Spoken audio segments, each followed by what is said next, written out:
Chapter 2. After these things, when the wrath of King Ahasuerus was appeased, he remembered Vashti, and what she had done, and what was decreed against her.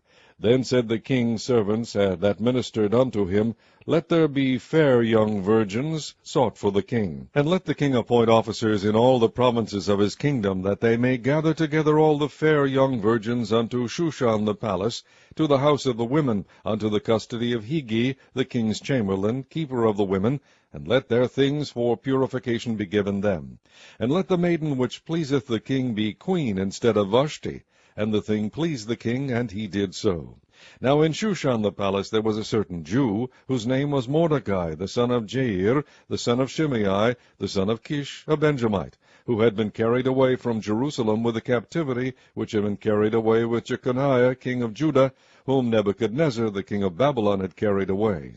And he brought up Hadassah, that is, Esther, his uncle's daughter, for she had neither father nor mother, and the maid was fair and beautiful, whom Mordecai, when her father and mother were dead, took for his own daughter. So it came to pass, when the king's commandment and his decree was heard, and when many maidens were gathered together unto Shushan the palace, to the custody of Hegai, that Esther was brought also unto the king's house, to the custody of Hegai, keeper of the women. And the maiden pleased him, and she obtained kindness of him, and he speedily gave her her things for purification, with such things as belonged to her, and 7 maidens which were meet to be given her out of the king's house. And he preferred her and her maids unto the best place of the house of the women. Esther had not shewed her people, nor her kindred, for Mordecai had charged her that she should not shew it. And Mordecai walked every day before the court of the women's house, to know how Esther did, and what should become of her. Now when every maid's turn was come to go in to King Ahasuerus, after that she had been 12 months, according to the manner of the women, for so were the days of their purifications accomplished, to wit, 6 months with oil of myrrh, and 6 months with sweet odors, and with other things for the purifying of the women. Then thus came every maiden unto the king. Whatsoever she desired was given her to go with her out of the house of the women unto the king's house. In the evening she went, and on the morrow she returned into the second house of the women, to the custody of Shaashgaz, the king's chamberlain, which kept the concubines.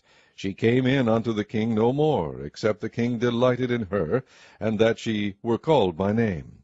Now when the turn of Esther, the daughter of Abihail, the uncle of Mordecai, who had taken her for his daughter, was come to go in unto the king, she required nothing but what Hegai, the king's chamberlain, the keeper of the women, appointed. And Esther obtained favor in the sight of all them that looked upon her. So Esther was taken unto King Ahasuerus into his house royal in the 10th month, which is the month Tebeth, in the 7th year of his reign.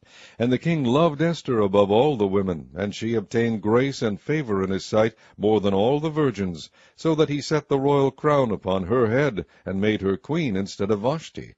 Then the king made a great feast unto all his princes and his servants, even Esther's feast. And he made a release to the provinces, and gave gifts according to the state of the king.